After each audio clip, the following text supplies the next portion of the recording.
Club Patrimoine. Gilles, bonjour. Bonjour Bogdan. Alors vous savez que je me suis pris de passion pour votre fonds Invest Latitude Patrimoine, qui est positif, plus 2,5 depuis le début de l'année, donc il n'a pas vu la crise. Quels sont vos meilleurs investissements sur les 15 derniers jours ? Les deux seuls investissements qu'on a fait, mais qui ont bien marché, c'est d'une part le crédit de qualité aux États-Unis. Effectivement, on a eu l'aide de la Réserve fédérale qui est venue soutenir ce marché. On aurait même pu gagner beaucoup plus si on avait acheté du haut rendement, mais on ne voulait pas le faire parce que c'était trop risqué. L'autre investissement qu'on a pas mal vu, c'est sur l'exploration pétrolière, alors plutôt aux États-Unis également, où en fait, effectivement, on a acheté des pétrolières quand le pétrole est descendu à 10. Et donc là, on a investi sur ce segment et depuis, on a rebondi un petit peu et donc c'est assez favorable. Mais Gilles, est-ce que là vous avez un scénario? Parce que celui qui est pricé par le marché, c'est quand même la déflation.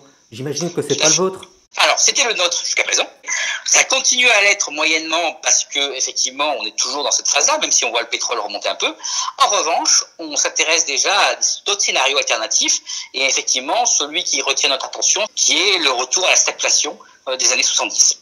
Ça se fera progressivement, mais déjà on essaie d'anticiper ce mouvement. C'est un peu le positionnement de notre gestion jusqu'à présent, c'est d'anticiper ce qui peut arriver dans les années qui viennent. Et dans ces cas-là, on investit dans quoi ? Alors, on retrouve ce qui était favorable dans les années 70, les taux variables, l'or, les matières premières, les valeurs value. Le value, ça fait 10 ans qu'on peut investir le jour où ce scénario se matérialise. Ouais, mais Gilles, le value, ça fait 10 ans qu'on fait le coup, ça n'a jamais monté. Parce que c'était déflationniste, effectivement, mais le value dans une atmosphère plus inflationniste me semble quelque chose qui sera intéressant parce qu'on privilégiera les dividendes, on privilégiera la croissance à court terme et non pas la vision à très long terme. Je veux dire, la persistance des GAFA est liée au fait que les taux sont bas et liée que la croissance future est très importante. Dans un monde plus inflationniste, ce qui compte, c'est la croissance à court terme et le rendement à court terme. Je vous trouve très conventionnel tout à coup. Qu'est-ce que vous essayez de faire? De préserver la performance jusqu'à la fin du semestre? C'est ça qui vous intéresse? Parce que finalement, on n'est pas conventionnel parce que ce que je dis.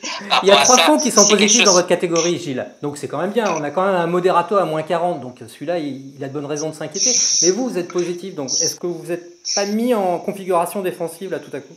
Non, parce qu'on a toujours cherché à investir sur les opportunités. On commence à explorer, je dis bien explorer, donc on ne s'est pas encore positionné sur ce segment-là, à explorer les segments qui, dans les années qui viennent, risquent de surperformer. Le cycle 2010-2020 s'achève et le cycle 2021X commence.